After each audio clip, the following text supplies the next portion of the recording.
ये समंदर का किनारा मुरंडा का है और अफ्रीका का बहरहाल मडगास्कर का एक शहर है। ये दरिया का समंदर का किनारा, मौजें लहर मारती हुई और दूर देखें सब वो कश्तियाँ मछलियों की हैं।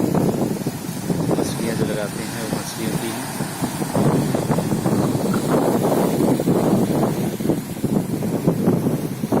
वाकई बेहतरीन जगह है, खुशगवार मौसम है, अच्छा मौसम है।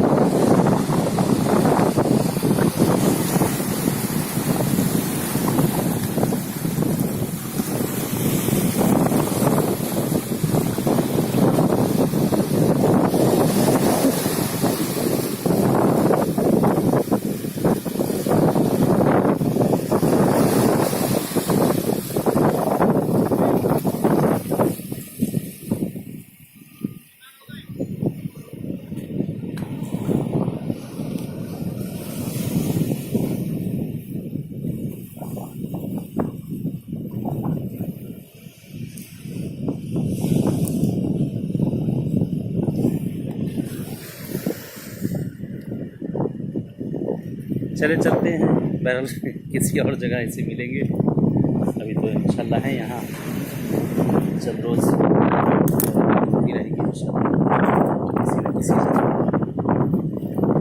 और इसी तरह से आप भी घूमते रहिए, हम लोग घूमते रहेंगे इंशाल्लाह।